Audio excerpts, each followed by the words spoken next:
Hello and welcome to the Creative Blood podcast. Spring has well and truly sprung here in London, although it currently feels more like summer. And of course, there's a lot going on in the world. So this episode is all about taking a beat. I've always been really intrigued by passion, what it is and where it comes from. And our guests today are kindred spirits. They've literally created a magazine exploring the answers to these questions. I'm speaking to Sandra and Karin, the co-publishers and editors of A Passion Thing, a quarterly magazine coming out of Austria that we've recently discovered here at Creative Blood HQ, thanks for once to the Insta algorithm. Since 2019, the magazine has conducted hundreds of interviews with entrepreneurs and artisans from all over the globe. What they've all done is turn their passions into their business without losing the love for what they do. That's what this episode is all about. Consider Sandra and Karin our passion experts, and this episode, a passion manifesto of sorts to keep us all on track. Welcome to the podcast, Sandra and Karin. Hello. Hello from Vienna. Thanks for inviting us to your show, Laura. We are super excited to be here. Well, it's great to have you here. Before we dive in for our chat, I'd love for you to share with us your definition of passion, which I've read on your website and I absolutely love. Yeah.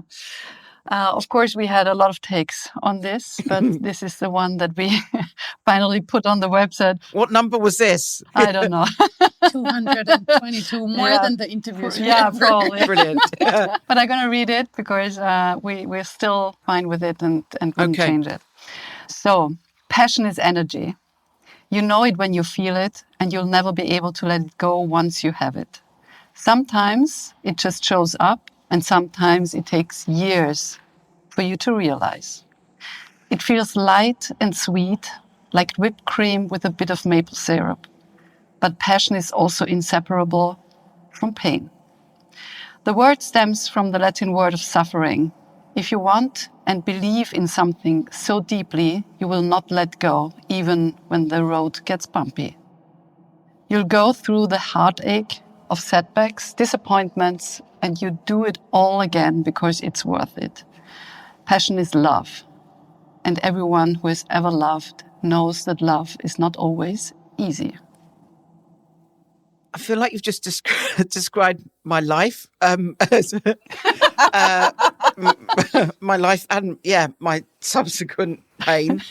You've also shared something with me that I absolutely love, and that's your internal manifesto that I'd love to read back to you. Cool.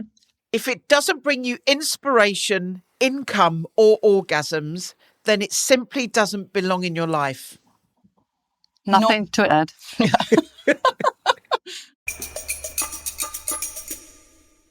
We're going to bring the story back to you both. For our listeners who aren't seeing you, who's who? I'm Sandra. I founded A Passion Thing magazine, and I'm the creative director and co-founder of A Passion Thing brand agency. And I'm Karin, editor-in-chief. And in our agency, I'm co-founder and co-owner, of course, with Sandra, and I'm the strategist. Passion. We're going to use this word about 50,000 times. I think we've got to just give everyone the heads up now because it just is what it is, right? It is. The thing is, that was the start of the whole project. I wanted to find the underlying red thread and to understand why people are just different from other people. Like, there are so many driven, amazing people out there, and it feels like they're never tired, saturated, bored. They just keep pushing. They have such a long breath, and I just wanted to know where that comes from. And that's the spark, or that was the initial spark for the whole project to begin with. I feel like it's a journey. Yeah.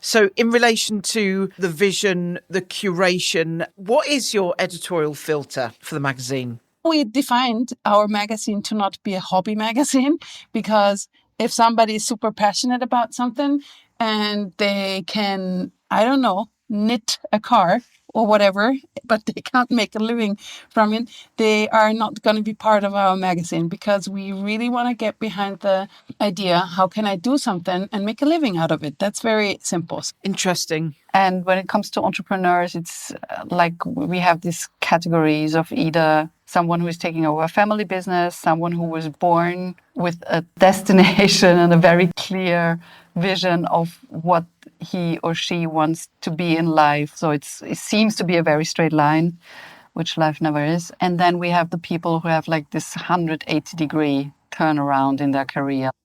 Was there a story in particular that sparked sort of the idea for the first issue? Yeah.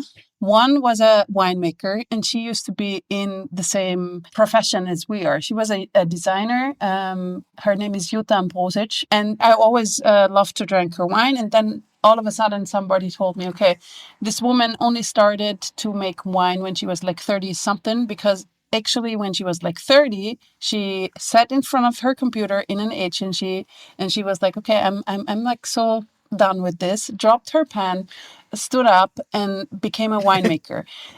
By that time, not a lot of people in Austria knew her, because she actually had managed to create this awesome wine and immediately export 80% of the wine to America, where she was like a huge superstar name. The insiders knew and valued her very much. But the common Austrian wine drinking person didn't even know her. So she was like such a weird hybrid of everything, where I'm like, how, why, what? You could argue she'd done what you were thinking about doing. Yes. You mentioned you were sort of questioning, constantly.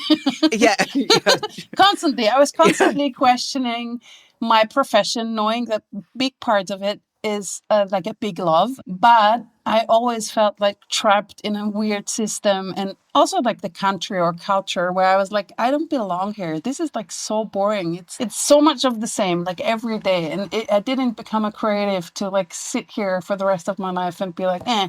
So when you approached this winemaker, did you just say, like, I've got an idea, or had you already sort of gotten everything in place at that point? No. Okay. I was like, okay, if you ask, she can say yes or no. So just go ask. And she just was like very uncomplicated in saying yes. She invited me to her home. It was 3 p.m. in the afternoon, and we had like 3 or 4 bottles of wine. I went out completely drunk. I tried to record it. I couldn't. Did you take pictures of her as well? No. We were both like very drunk. I talked to her 3 hours. After 3 hours, I was like jumping into the taxi, and I'm like, how should I write an interview from this? I don't even know. But I did. Yeah, and that was the first interview, and that was also the first story, I believe, in the first issue.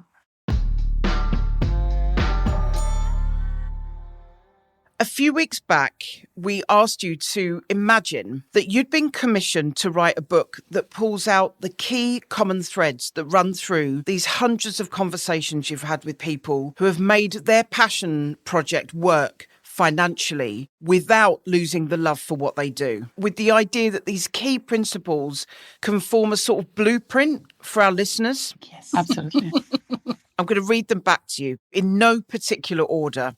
The common threads. Number 1, establish your own definitions of success and passion. We always ask 2 questions.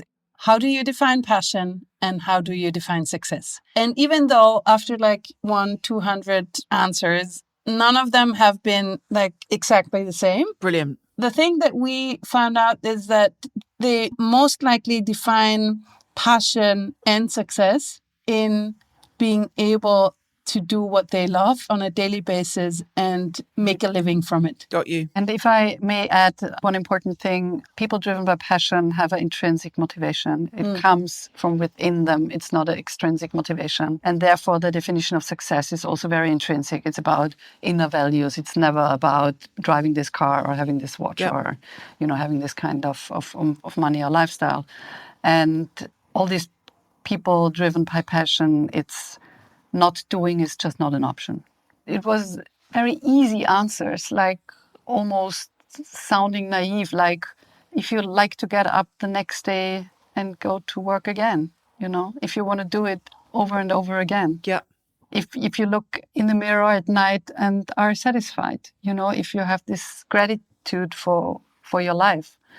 So very simple answers, but very deep on the other side. Yes. Does that surprise either of you? No. No.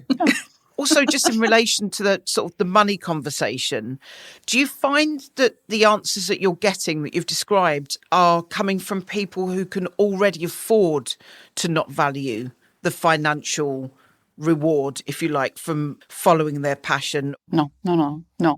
All of them, literally all of them, admit that there have been ups and downs. And that's not just mentally or physically, that has been financially as well. Yeah. I feel like we're talking to a lot of people that already are in the game for a few years to actually tap into their experience and their know-how. Yeah. So we do have youngsters that are like one of a kind in their field, but not a lot. Actually, I feel like a lot of people we talk to are experienced to some extent to tap into their history, their insights, to really get a lot of things out of them. And also their learnings on the way, which is... So I feel like they have overcome a lot of hurdles already. Got you. And they don't really talk freely about it. But if you dig, they all have a story in terms of financial, ups and downs, literally all of them. Yeah.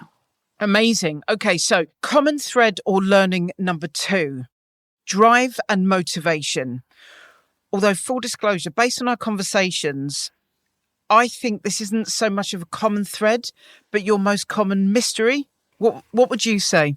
This is the one unresolved question. People a lot of times don't know where their drive comes from, which makes me or drives me nuts because like a lot of questions have been answered, but the drive, where the drive comes from, hardly anyone can answer. They're like driven from within. But like the designers, I feel like there's some that are problem solvers that just can't unsee problems and they make it their thing.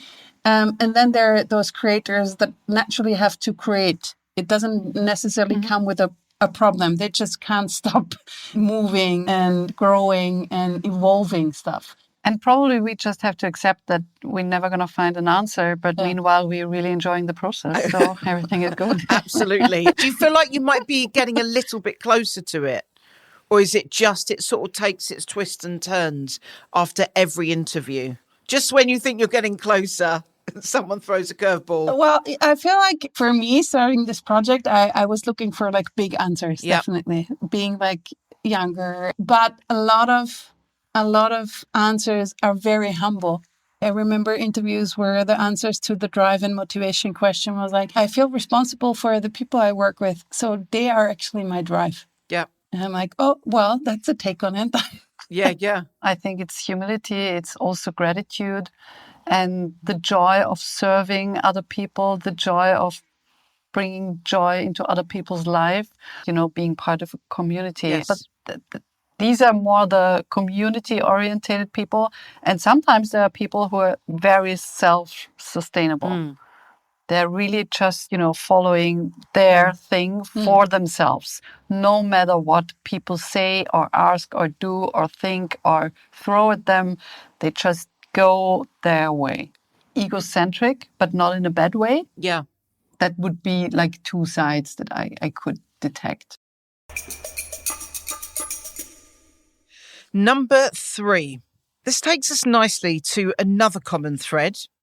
A team versus a one-man/woman show. I think we might have just answered that, but are there any specific hallmarks of like a passionate solopreneur versus a passionate team? Like, is there a particular size of a team that you've noticed as a sweet spot? Well, I got a feeling. Yeah, we got a feeling. We hardly ever speak to people that are leading like companies with like thousands of employees. Yeah. We did have interviews where people mentioned after like 30 plus people, or as soon as you can't remember each and everyone's name, then you're done. Yeah. That's something I took to my heart. Yeah. We were also discussing when we started our agency, how big do we want to be? Do we want to be the next 100-person agency in Austria, or do we want to stay small? So what's the right size? And we think that the size of 11 people around like perfect a dozen people is a perfect size. After that, you just replicate the team. Yeah. And also, if you build a company out of passion, you're not building it out of being trained as a leader. So you're not a leader in the first place. You happen to become a leader, but probably you're a creative director or something else. And then it's a very personal thing of which size is the right size for you. Totally. Okay. Common thread number 4.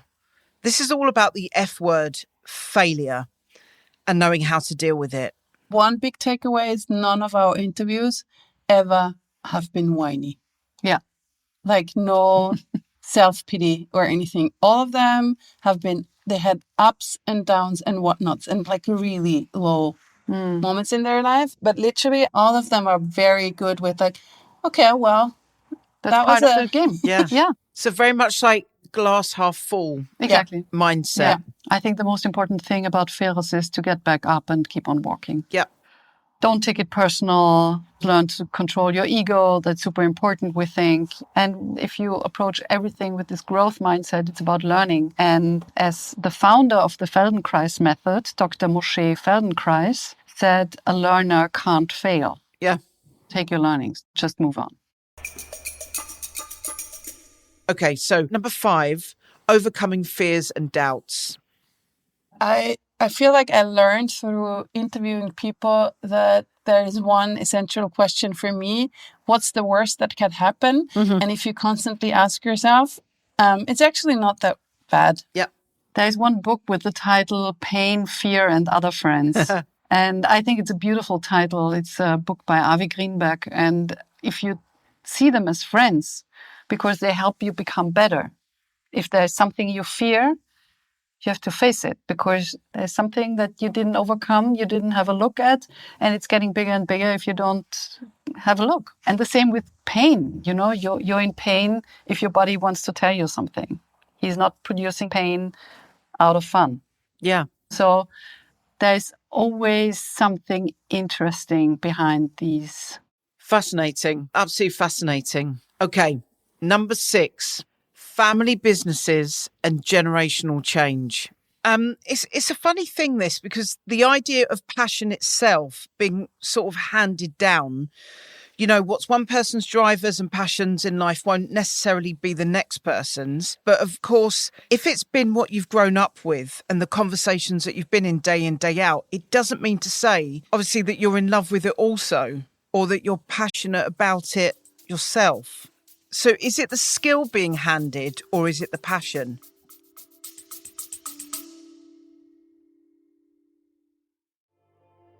I hope you don't mind me interjecting here for a second. We've been squirreling away on something special, like really special. It's our new audio-visual series of shorts called Talking Pictures, where you'll find visual artists sharing their rare and raw untold stories from behind the lens. I saw these cowboys from across the field. I had not shot an image that I loved after becoming a dad summer 2021. With each episode less than a minute long, it's about connecting artistry and heart to encourage a pause. The chip siding and the cracks in the cement are a lot like the wrinkles on my mom's face. We hope you love it as much as we do. Talking pictures. Okay, let's get back to the episode.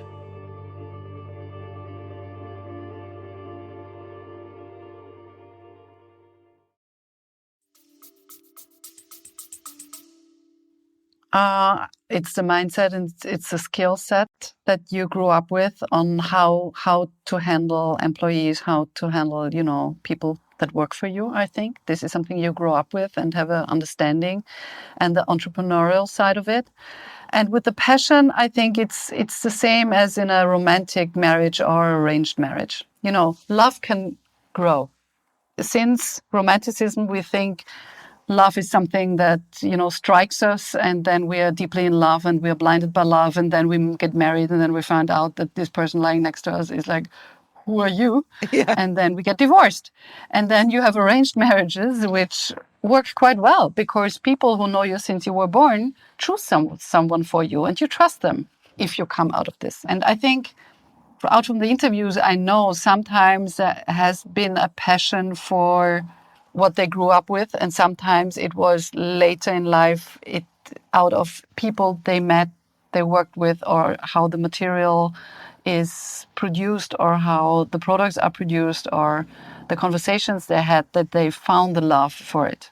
But it's a process. Yeah, especially the ones that weren't passionate to take over in the first place, but a lot of times found their passion on the way, because maybe they turned their backs towards the company, but through going out, they changed perspectives and came back. Is also a way to think passion not always comes with a specific profession. A lot of people think like it has to be intertwined, and then young people come and feel like they have to find this one thing that is their profession and their passion. And I feel like there have been a lot of generational stories where actually the parents hands over a specific mindset that preps the kids to whatever comes.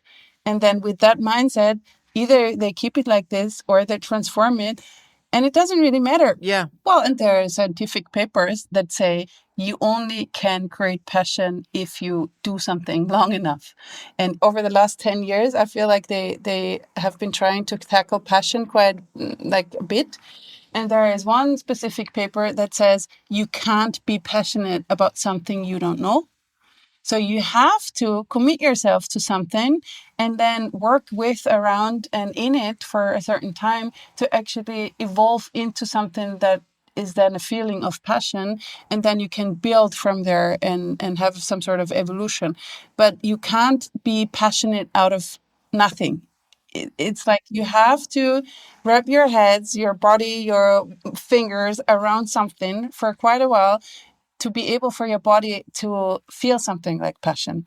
So you better keep moving. You better keep moving. And I always love to say that closeness comes from being close. You need to spend time together. Let it be a subject, an object, or people. You need to invest time. And from this closeness comes knowledge. And out of this knowledge comes passion. Amen to that. Okay, so common thread number 7, stay flexible. That's a common thread for all those people we talk to. The more flexible you are, the freer you are. Yes. And all of those people have been okay with change. Accepting change is the only constant in life. Compromise is quite hard sometimes with vision because you're quite set on something in order to get to the next bit, potentially. Or am I just talking about myself? Well, funnily enough, a lot of those people we talk to, they don't have 3-5-year goals. They have a vision. And on the way, they're changing things to maybe get there quicker, but they're also embracing the process and are very much aware that they might never get a hold of this, faraway star. They started somewhere and then they came out somewhere else. Like there are so many stories where like you listen to them and you feel like, okay, that's at least like 3 different companies you're talking about, but that's like your journey. Of course, everybody has like small goals, but this very harsh, like this has to be done to move there. That's like a break in of itself. That would then not be being flexible and adjustable, because with the experience, even your vision can change, which is fine. It's not something that you put down in stone and then it's there and someone is going to come and judge you, because who's going to judge? You're judging yourself. So just be kind towards yourself, have your goals, try to achieve them, but also, vision. I don't know if it's vision or if you have values that you stand for. Especially when we come to what is success, it's not, I want to own the Porsche, that can be one vision or goal. But probably on the way you find out that your bicycle is perfectly fine and you don't really need the car because it's really hard to get in and out because it's so low down on the ground and it makes a lot of noise and, whatever. You sound like the driver of Porsche.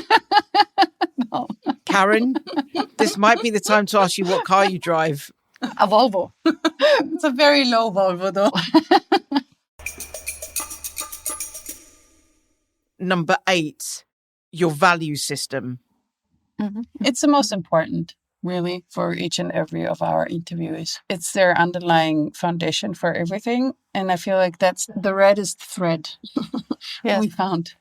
Yeah. The passionate people that you're featuring, are they already clear on their value system? 8 out of 10 know it very well. Yeah. And they have voiced it and they've written it down and they're like they're very clear about what they do and how they do things and with whom and why. Mm-hmm. Do they make it front and center of their work? Not always. No. But it's their safety net. Passionate without having an idea of where to lead your passion is just like an unguided missile. Amazing. Got 2 left. So number 9 is outside of the box thinking and education. Well, I feel like there have always been categories of people that make their own job or their own definition of category, which I was drawn to. Like, there's no education for but they manage to educate themselves or build a career. So what's that like? Are there any particular stories where you just thought that is front and center? Well, for example, there was this bike maker, and he decided as a kid he wanted to be a bike maker, but there's no education for making high-speed, crazy frames for professional sport people. So he eventually created his own education and went from country to country to work for bike making masters in like Italy, Spain, Portugal, and he created his own apprenticeship program and after 4 years, he felt like, I'm done. I can now build my own company. And ever since, he has been producing crazy ass frames for like the pro athletes out there. So he's like something completely different, out of the box. But to break systems or to work in systems and then to break those systems is also a red thread that has been going through. Like a lot of stories like come with a history of them being like in certain fields for 10 or 20 years and then all of a sudden break free and can do things differently. And I feel like that's also very inspiring. It's not like out of the box from zero. It's a lot of times it's out of the box when you have understood the box. Yes. That's something I have been drawn to personally, to understand what kind of wireframe you need as a minimum or a maximum to be as creative and free as possible. Because without system and without anything, it's too much freedom at the same time, right? So what's the sweet spot right there? A missile with no direction. Yeah. And the same in music, you have to learn the drum sets, learn the craft, learn it properly, and then you can break free. And I think this is what most of our interviewees also did. Fair enough. Okay, so last but certainly not least is common thread number 10. This one made me smile. Keep your cool. It speaks for itself. It does. Yeah, keep your shit together. Don't be too dramatic or too egoistic, really, because all those people we talk to, I mean, they have a really long breath. Yep. It's not about the quick wins. It's not about the quick wins. It's a fucking marathon. It's no sprint. It's about facing all the things, knowing that it's not just an up. It's also like a down. And I feel like the ones that kept their cooler are just the ones we are talking to. Yeah. Because they're like, okay, I'm not going to take this personal. I'm not going to go over dramatic about it. It is painful. I'm admitting it. It is a low moment in life, but it's not going to kill me. It's not going to kill me. And I feel like that's very much a learning. I mean, by nature, you're to some extent maybe more on the dramatic side or not. Yeah. But it's a friendly reminder. Keep it together, people.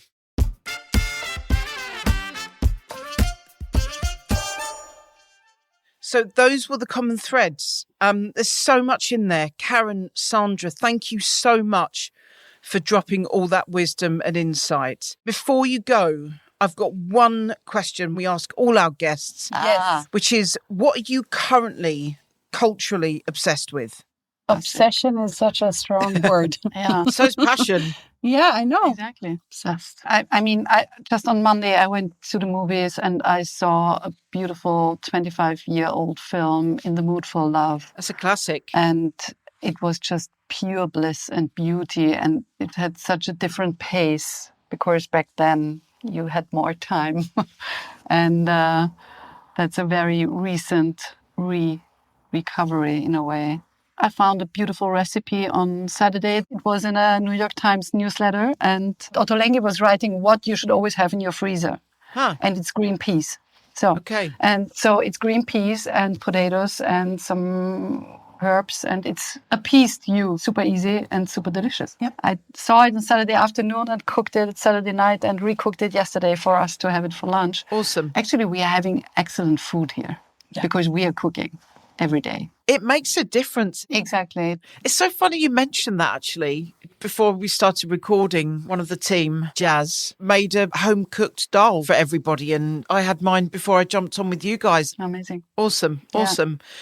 Well, look, I don't want to leave you because I could sit here and talk about passion all day long, literally. I feel incredibly fortunate to have found you. You bring so much information and depth to something that is often something felt rather than specifically spoken about, and that accumulated wisdom from you both and from the magazine itself is hugely appreciated. So an absolutely fucking massive passionate thank you to you both. Thank you. Really Laura. appreciate it. Really appreciate the conversation. It was wonderful to dive into this passion rabbit hole.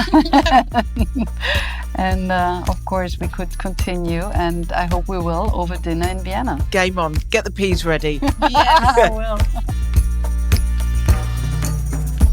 If you enjoyed this episode, don't miss a single drop by subscribing and following the Creative Blood podcast. You can also head over to creativeblood.com, where you'll find even more inspiration from pioneering creative disruptors in fashion, music, film, art and entertainment. Let's get all these conversations out there and shared with fellow creatives. These episodes were crafted by the brilliant humans at Creative Blood and Scenery Studios. Thanks for listening.